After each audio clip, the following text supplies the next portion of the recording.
of tough. And then to avoid it, I would be like, okay, well, I have these sexual feelings. I'll just go and use jerking off or whatever, something like that, as opposed to trying to figure out how to work them out. Because working them out in real time when you're a kid, like when you're young, you know, when you're adolescent or whatever, it's kind of scary. You know, it's like a lot of that's scary, you know? Yeah, where do you go to talk about this stuff?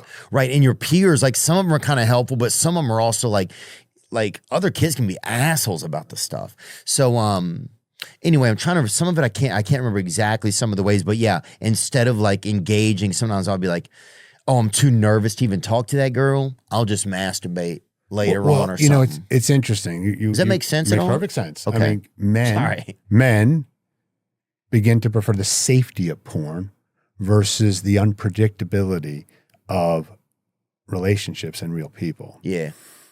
So once again, recovery is not just about stopping a behavior.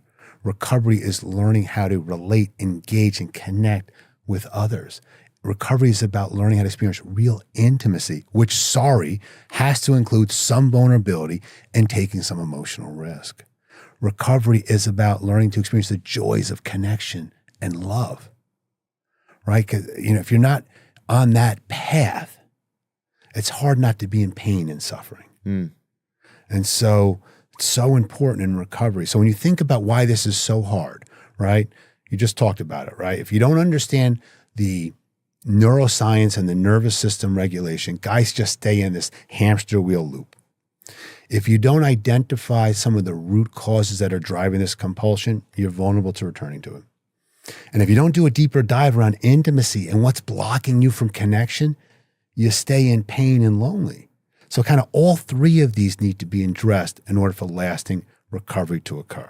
Yeah. But it's more than that. And I'll tell you a few other thoughts I have on why this is so hard. Early recovery can be very painful. And so when you so overstimulate your brain from pornography and from sexualized social media, when you stop engaging those behaviors, your mood can be flat. You can have low energy. And you can have intolerable boredom. And people think that boredom is the enemy. It's not. It's actually your body recalibrating. Everything you want in life is on the other side of you learning how to tolerate boredom. But for so many men, they quit too early because they can't sit with this discomfort. The other challenge we see constantly is that so many guys quit before the miracle happens. Yeah. I mean, I struggled for many years before I was able to make real progress in my recovery. You know, oftentimes in recovery circles, we measure sobriety success by continuous days of sobriety. 30 days, 60 days, 90 days, 6 months, a year. All good stuff. Right. All good stuff. Right. However, that cannot be the sole measurement of progress.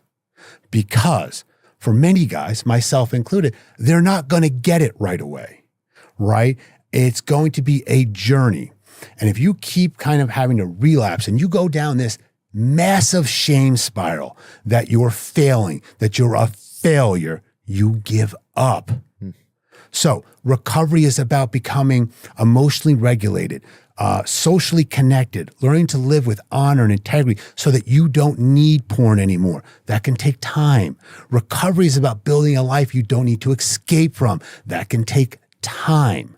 And so for many guys, especially single guys, right, where there's not external leverage or consequences on you, right? A married guy, he's really in trouble with his relationship. He's got to get sober or the marriage is at risk. Right. That's one dynamic. But now you got a single guy right now. What is the motivation for him right now to continue on this work? You got to keep that person inspired and motivated to continue to do the work. And guess what? If the best that you can do is watch 80 to 90% less porn in any given month, great job. Right. Great job. As long as that is in conjunction with you developing new habits to take better care of yourself physically, spiritually, and emotionally. Amen. Right? Recovery is the ability to sustain abstinence will be a byproduct of you taking better care of yourself physically, emotionally, and spiritually. Yeah. It's a three-sided deal. 100%. So Yeah. guys quit too early. Like, where you going? We just got started. And so